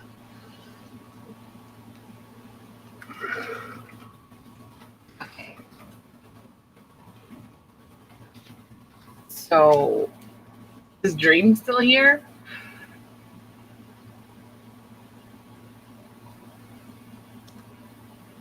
This is pretty awesome. Give me just a second. I'm over here I'm trying to find that book.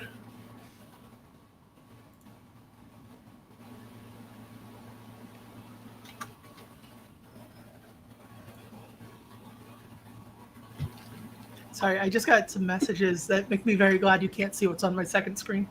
Oh. Yeah, that's the good stuff there. Do you have any more identifying information about this story that you're trying to find?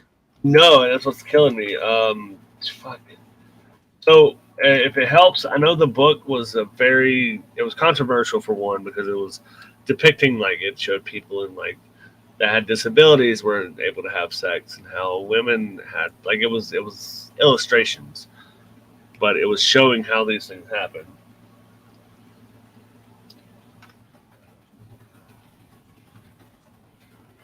I'm gonna get myself put on a fucking list. Well,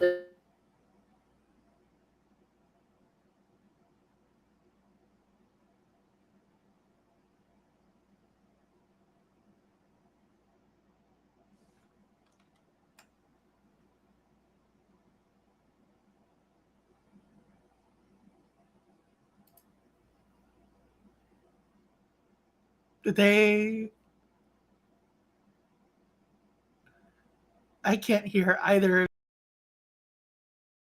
There we go. Okay. Oh no, things broke. My Hello. internet pissing me off. Maybe it's scared of the thunder. It must be. Oh man, it's gonna bug me. Is that it?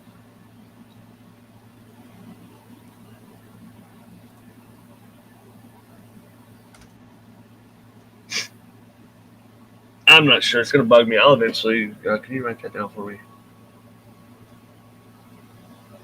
Right what Just now? like sex ed book helps girl, and I'll know what it's talking about. Oh my gosh, that's so much information right there. But I remember that being a key part of it though, because people were up. Yeah, did you find it? The book is called "It's Perfectly Normal." I knew it. I have it pulled up right now. It was a 10-year-old girl in Delaware picked it up, and while they were at the library with their mother, and when the two of them got home, she started reading it. She showed her mom the chapter on sexual abuse and what this is mean. Yep, that's it, and that's why that stuff's important though. Yeah. Is it probably a rare moment that happened? Absolutely, but if this knowledge was more readily available to kids, we would have it happen much more often when it needs to. See, that's going to my book collection. I am ordering that soon. For sure. Yeah, I can get a paperback version for $5.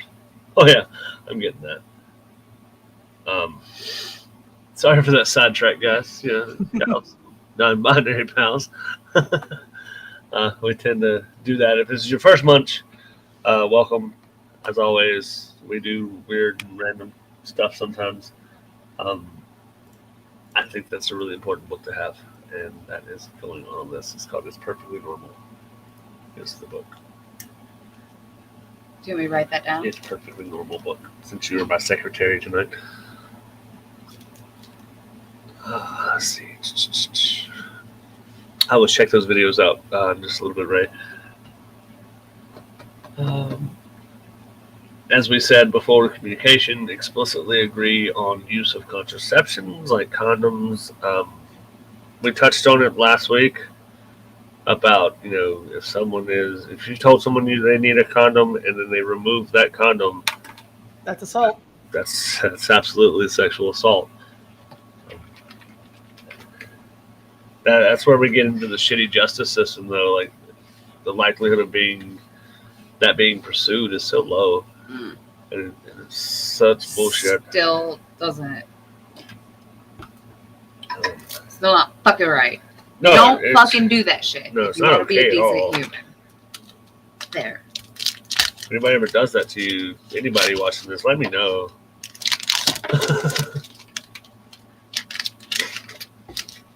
Yeah. I may be considered a liberal down here in the South, but I still got Southern connections. All right.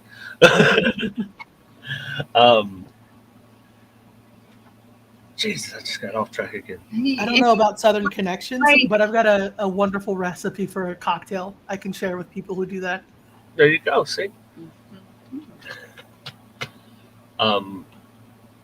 If you were going to be sexually active with someone, regardless of the age you are, you should understand that pregnancies are a possibility, STIs are a possibility. Even, and what a lot of people don't understand is even if you're a virgin and you've never had sex, you could still possibly have an STI. That's because of genetics. These things can be passed on down through birth and all that stuff, which is wild. Like you can be born with it and fucking never have a fucking choice anyway. That's not really good. So You would know that though, wouldn't you know that? maybe you would think so, but you know, Anyway. maybe. Right? Okay. But that's why it's important to make sure you're tested and stuff like that. Oh, and side note, as far as that book goes, I love it because the reading age is 10 years and up. So that's what tells me it's an okay book to, it's not explicit. It's an actual educational book. So I'm looking forward to that. I'm not sure how long it'll take me to get that, but I will probably sit there and read it live just to Share with push you some all. buttons. Yeah, Share with and you all. educate. That's what I said. I don't know what came out, but that's what I said. Yeah, see, and that's something also important too. People sometimes they don't know it's not okay to say no, or it's okay to say no. Sorry, I misworded that. Some people don't know that it's okay to say no, because it may be an authority figure, a teacher, a boss, a police officer. Something less insidious even, they could have just been like not educated before that moment about sex and consent. So they just have someone that they're just not particularly interested in, who they don't know that they can say no to. It's, and then again, it's even a little more nuanced than that of not having that education. Well, if this person knows about sex, then they must know more than I do. So I can probably trust what they've got to say. That's a thought process that some people can go down. And absolutely, the legal system can be, we'll say, usually is very victim blaming, if we can be honest. Mm-hmm.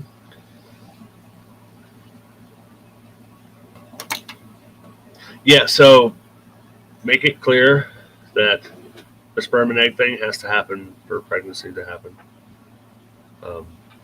Like that's like proven science. So that whole virgin Right. light rays from and Lesbian sex. Oh! can't get pregnant if you scissor. Sorry if I interrupted. Oh no, absolutely, much better thought.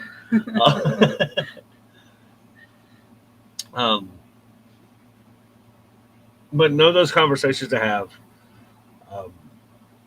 and parents, if your child comes to you about somebody potentially doing something inappropriate with them, listen to what they've got to say.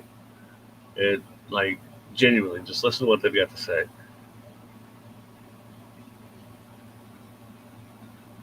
That's like the whole thing. There's nothing else to say. You just listen to what they've got to say, and then you help them work through it, and you help figure out what the next solution is.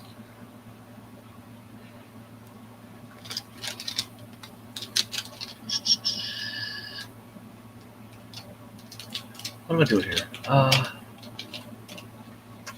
Set boundaries and respect them if a partner declines. If somebody says they don't want to, you say, okay.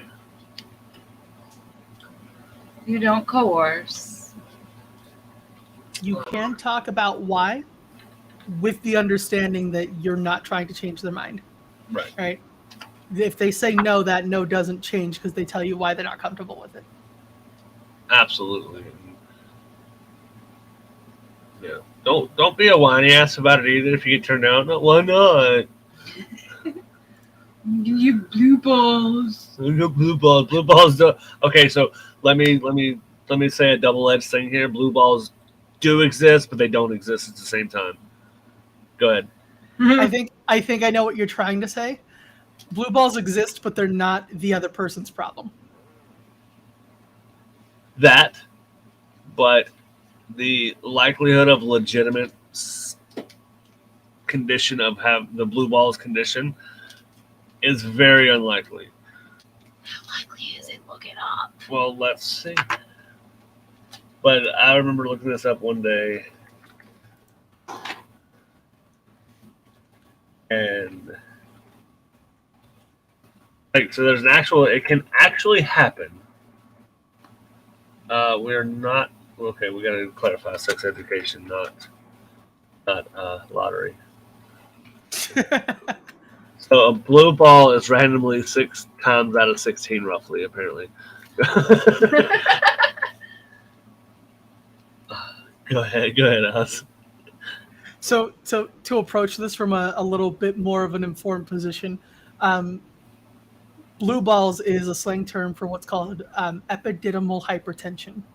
It's when you have too much blood in that area because the way hormones around, let's say, testosterone-fueled sex works is that a lot of that blood can go down easily, but there are systems in place to keep it from leaving easily until that orgasm happens.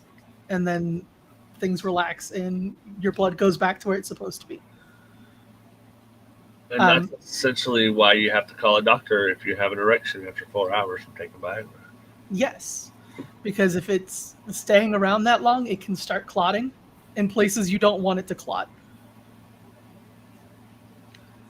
But with the epididymal hypertension, it's literally just you're horny enough that there's too much blood down there, and your body is uncomfortable because there's too much blood down there. Like that's a thing to do to relieve that. You go, oh, you need to stop. Cool, I'm gonna go take care of myself real quick. You walk in the bathroom, give yourself some attention, come back out, and then jump on aftercare. Like, at least offer. Do you want to watch? If you have that dynamic, sure. I was gonna say, depending on why you stopped. Yeah. You know, if they were just getting sore or not feeling good or just wasn't doing it for them. If you want to watch or not, I'll handle this somewhere else. We put porn on the big screen, like something, like just do it all together.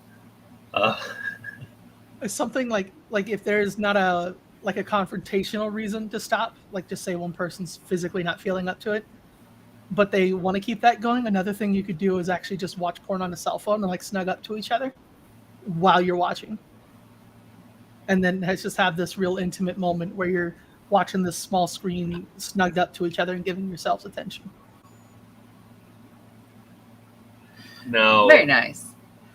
We probably should have covered this under anatomy, but if you do have if you have genuine pain in your testicles, it's probably, like I said, unlikely that it's blue balls. It could be anywhere, anything from kidney stones. What you got, Alice? The most common cause is going to be what's called an epididymal head cyst. I've mentioned that I have a lump for a while that's not malignant in any way. That's right. What that is, and it hurts basically every day. It's that's the most common one for people who have a sufficiently male level of testosterone. That'll happen and then go away in 6 to 10 weeks. Feel better kisses don't work? Unfortunately, no. That's Trust me, Laugh has tried plenty.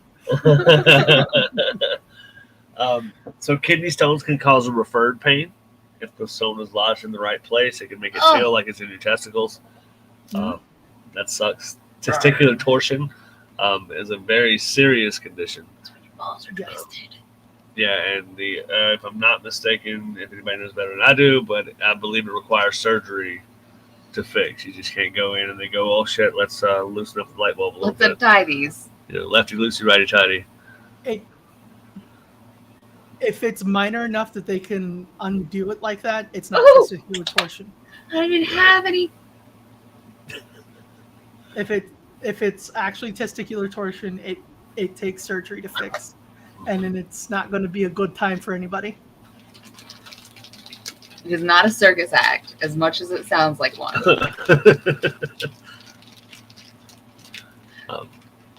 This one says injury. I mean, injury, you would know if you got hurt. I would hope you would know if you got hit in the balls.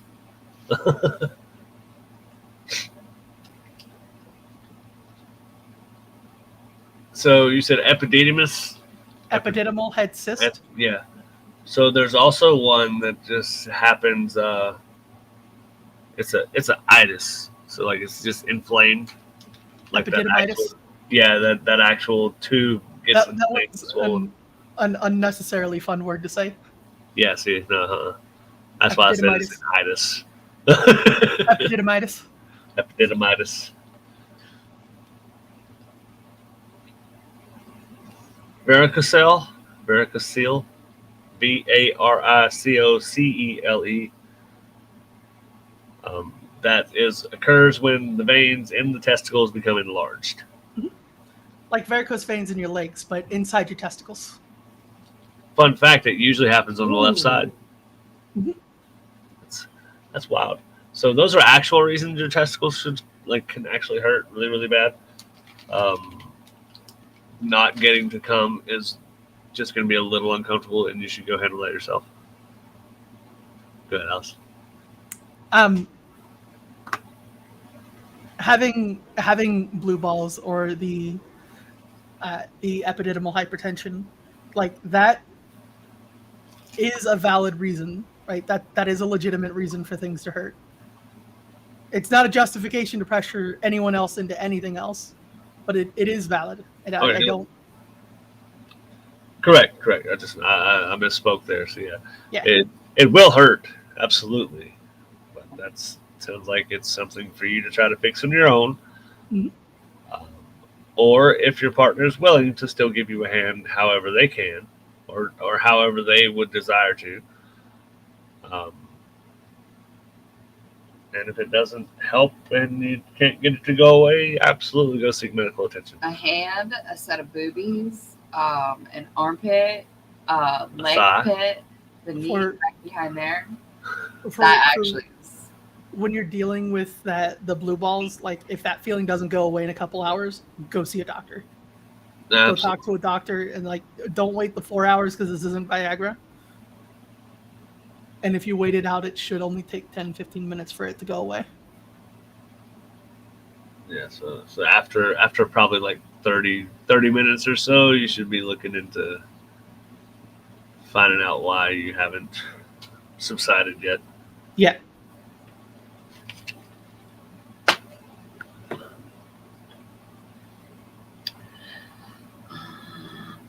It's getting to be my bedtime. Have you guys covered everything yet? Oh no, we got a few minutes for exploration. Exploration's kind of a quick run through though. I mean, it's just explore, have fun. We've kind of talked about it a lot anyways too. So don't pressure your partner or continue without clear verbal consent about trying something new or doing anything really. And so consent can be roll over. Because then if you roll over, you understand that it's getting ready to go somewhere else. Something else is happening. In a relationship where that context has been communicated, yes. Right. If you go up to someone your first time without talking about that, you just go roll over. You're at best going to get some strange looks. I'm thinking about like me being approached in public by somebody and somebody tells me to roll over. I'd like get on the ground and roll over and be like, ta-da! What are we in a fucking dog park? Like, get out of here. And the last one, and truly a very important one, speaking to typically my juniors, seniors in high school, as well as my college folks, consent. Avoid seeking consent when judgment is impaired by a substance. Which, to put more simply, if you're going to be doing substances, talk about sex beforehand. Mm. And like, if you're gonna have a high sex or drunk sex, then talk about it. Right. And if you don't talk about it ahead of time, don't do it. And of course, you'll have situations in your life where you hook up with somebody from a bar and you're drunk, or you hook up at a party. It should still be clear enough that if you're falling down getting to the bedroom because you're that drunk, no. The level of inebriation. Now having just like a couple drinks at a bar together because, you know, social drinks, that's acceptable. A lot of people now. I can't social drink because I will be needing help to the bedroom because you're I'm two shots in. And you're but a lot of people have a nightcap, and that doesn't make them unable to be consenting adults. Right, and that's something that I hear too much on a lot of these communities, which the reason we have the King Slayer brand is you should never drink and do anything. Fuck out of here. Don't drink because you don't want to drink. And play with however you're most comfortable and communicated with.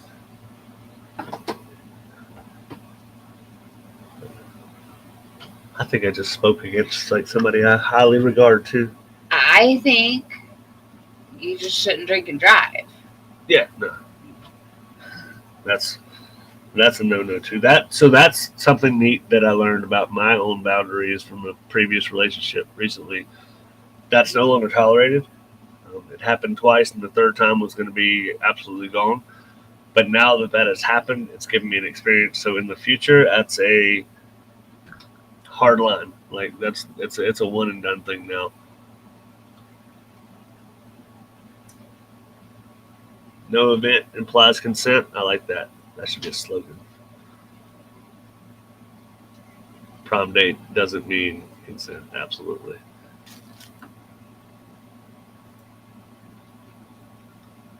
But I'm still an advocate for spontaneous things too, though. Yeah, I mean, in an ideal world, you're going to talk about things and stuff like that, but spontaneous things will still happen at some point in your life. So you just brought up something really important in their last comment. The designated driver should not be sexing drunk people. Yes. You can run into some weird consent areas if everyone's on an equal level of inebriation, or like if everyone's an equal level of high. If you're stone cold sober and haven't like talked to this person and gotten consent to have sex with them while they're drunk and you're not, don't. That's assault. Yeah. Don't be that weirdo. Yeah. Fucking creep. Ugh. That is not a cool DD. Buying you dinner is not consent. No, it is not. And buying dinner doesn't entitle you to shit either. It entitles you to a bill. Yeah, that's the only thing you're entitled to is a bill, and you better tip well.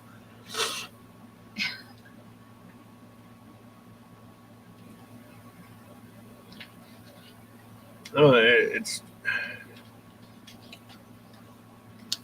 it's crazy to think that there are an uncomfortable amount of people that think like that. I'm not going to say majority. I'm not going to say any certain type of group, but there are a lot of people. The number's more than zero, so it's more than it should be, of people that think that way. Well, I bought you a drink. That means you owe me your number. Good. I'm not raising my hand to talk. Oh, okay.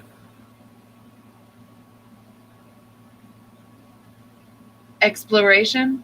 Yep. So, Alice, what do you got for exploration, like just in general? Really only 3 rules. If it's something new, discuss it ahead of time. Get consent. If you don't have consent with that person, find someone you do. And don't shut things down because you're worried what other people think. Like, a lot of trans people start exploring gender and, like, specifically trans femmes, like, into the forced femme or sissification stuff, just to toe into the water, right? So don't shut things down because it might be weird or uncomfortable, but do get consent before you do things. What about you? Any quick tidbits for exploration?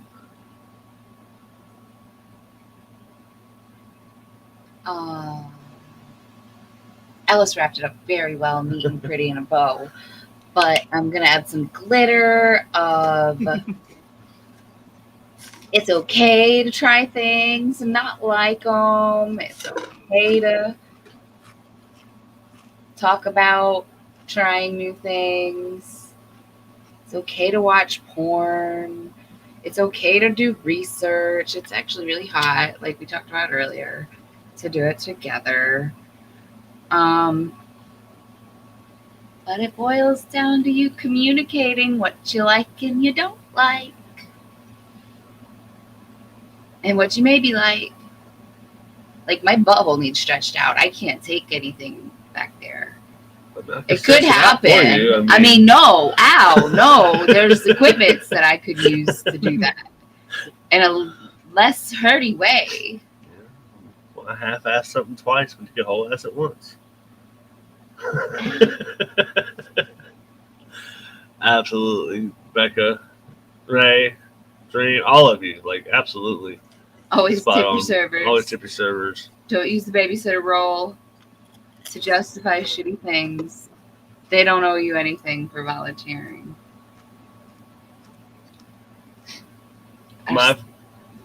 My philosophy when it comes to exploration: once to try, twice to know. Now, given there's some nuance to that, if you absolutely hate something, you don't have to try it twice to know you don't like it. But if you try something and you're like, kind of liked it, maybe didn't, not sure, give it another shot. At the end of the day, go best 2 out of 3. And you don't necessarily have to try things you don't want to try at No. any point. Nope. Absolutely. I'm thinking about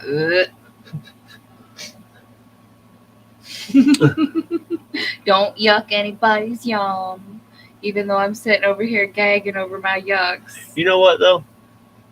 I feel like that phrase, in your aspect, the way you're doing it, you think it's fucking gross. That's fine. That's your opinion. You're not forcing anyone else. You're not telling anyone else that they're shitty people or gross because they do it. You just think the whole act of it is fucking gross. Therefore, you're not judging them, you're judging the act. No. No? No. What do you mean? That's got hate the sin, love the sinner energy. What the fuck does that mean? That's the same, like, I don't, like, from shitty Christians, like, I don't hate you, I hate the sinful lifestyle you're living. Or like the Christians who like hate on trans people or gay people in general, because they're like, oh, I love everyone because Jesus said to, but I hate the life you're living. I don't hate you, I just hate everything about you. See, I'm not diving. To me, I'm not diving that deep in. To me, it's like I look at vegans. I'm like, that's fucking weird. I couldn't do that, but if it makes you happy, go for it. I will talk about the two things I'm thinking about right now. Licking butthole and having semen anywhere near me. Okay. Okay. Those are my two yucks. But I personally am grateful that the world is still existing because some people like to serve and receive cream pies. Mhm. I think that's awesome, but I don't want it done to me personally. And So that's not what Mister was saying. That's just setting like a personal boundary. That's not like judging the act. he still licks my butthole, and I just pop him every time. I'm like, no, I'm never gonna lick yours. Don't lick mine. I'm not doing it I for can't say that. So in my aspect of it is my own personal opinion. Sorry. So Dream says you can absolutely yuck somebody's yum. Man, I wish Dream was up here. So in the comments, I'll give you time to respond, Dream. Why do you think it's okay to yuck somebody's yum? And how can you do so respectfully? Oh, You're not going to do so respectfully. Don't hate the player, hate the game. So that's what I'm saying. So like to me, it's essentially, like I said, the vegan thing. I could never. Can I talk about butthole licking some more? Sure. Give you a whole conversation. I just Go learned for it. about these barriers that we have, the dental dams. Mhm. Put it Those are in your interesting. That'd be like maybe a birthday present. hole. For me, Yeah. my birthday's coming up. Do they make bigger? Do they make bigger? Oh shit! You said Do they bigger? make bigger dental dams that'll like? They do, and they make one specifically for that activity. Just so Okay. we're clear though, the butthole's only like this. Like, That? you don't. I don't know that I believe that, Mister, with how caked up you are. But let's not talk about your butthole specifically. Okay, it's roughly the size of anywhere from a dime to a 50-cent piece. There you go. So you still don't need like a napkin-sized dental dam.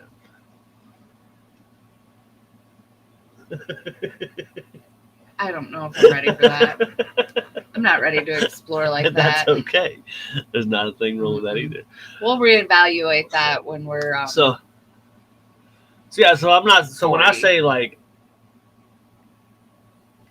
I'm essentially just giving my opinion of something. I don't think any less of anybody else for doing whatever the fuck they want to do. That's cool. Like, I think so. To me, like knife play is totally fucking crazy. To me, I could never. But if you enjoy that shit, you enjoy the fuck out of it. Tell me all about it, but I'm good. Like, that's how I mean, like, to do it respectfully, to give my opinion of it, but I'm not judging you or the act. It's just not in my repertoire. And there's nothing wrong with that. It's just the don't judge the person, judge the act was the thing that I was reacting to. I got you. And I can understand that. Yeah, for sure. And then, like Dream and Ray said, if their yum is hurting people in a way that's non-consensual, then absolutely yuck it. then they're yucky. Yuck their face. We call that intervention.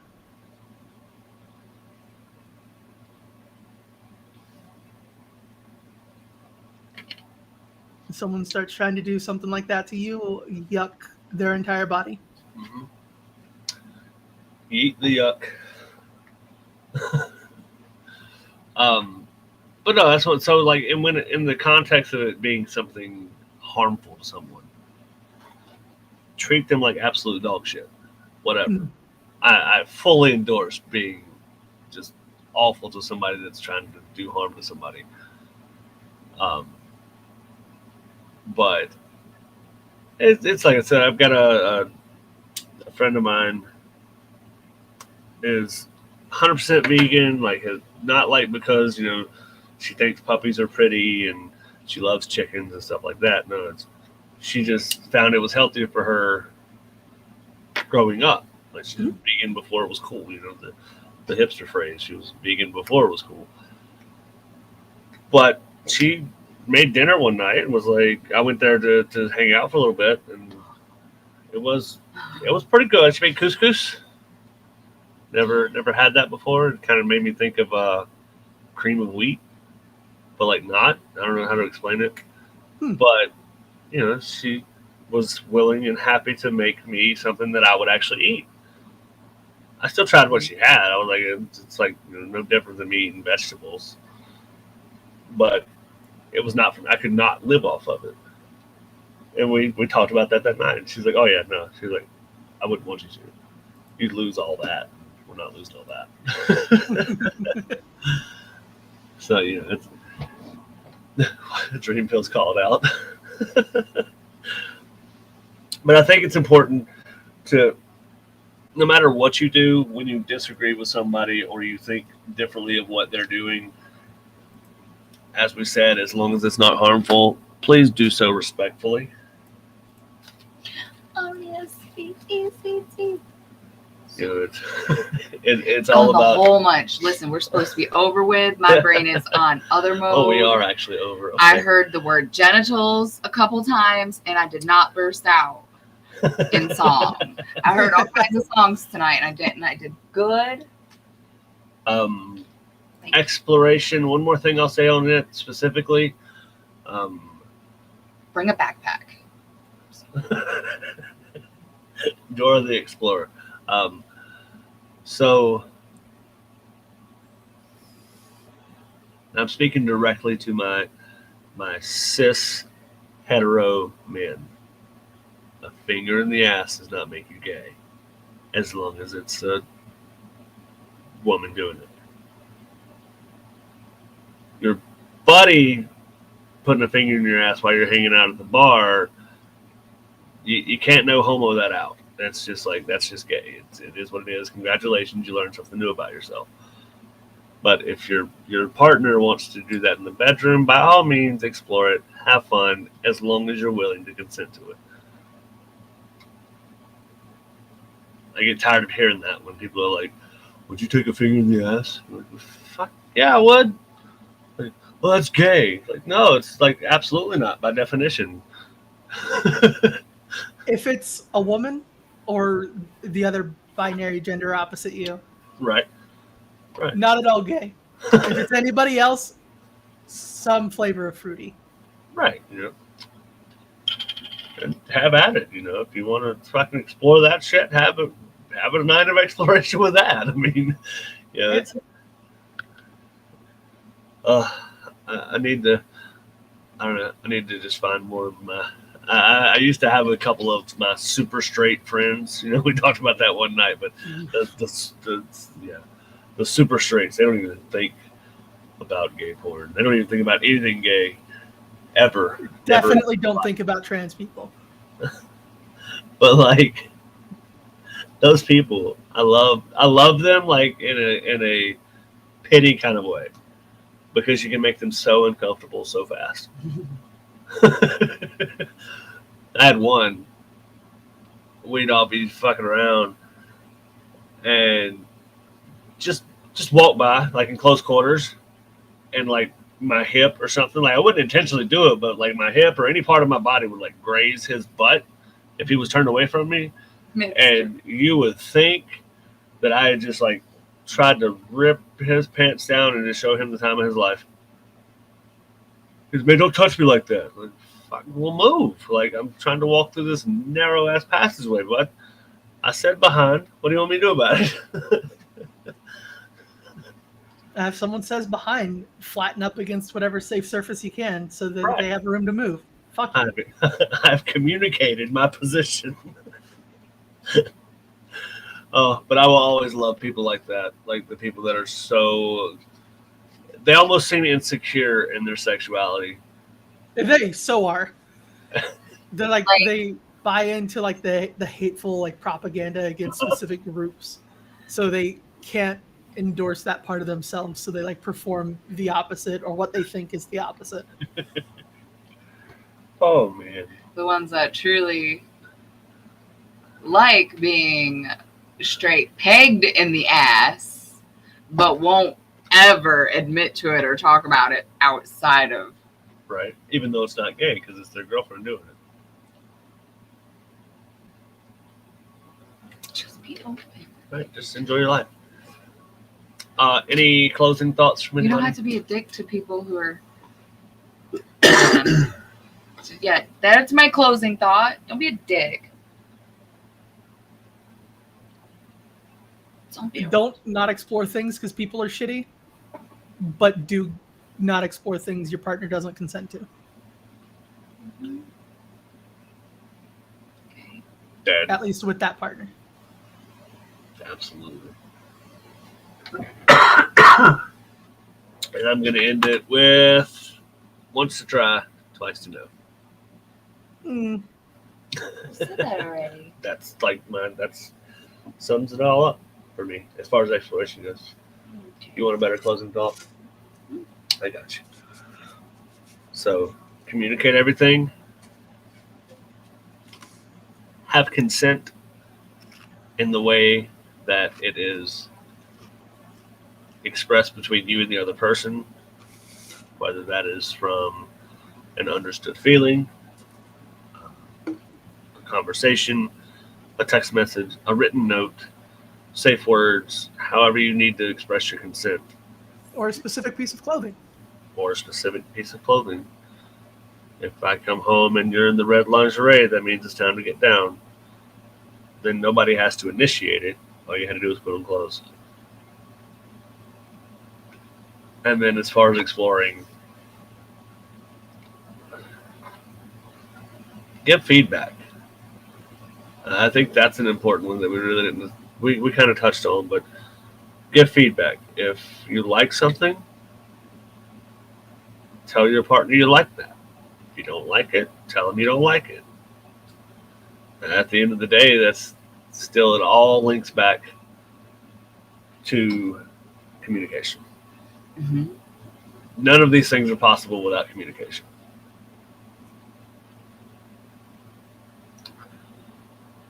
Well, I think that's beautifully right. I think that's a good spot to hit end.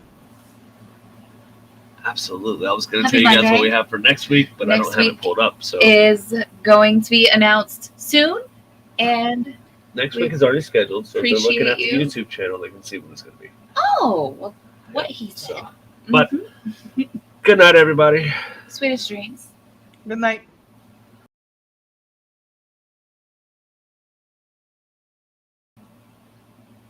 Are we back? Thanks for watching.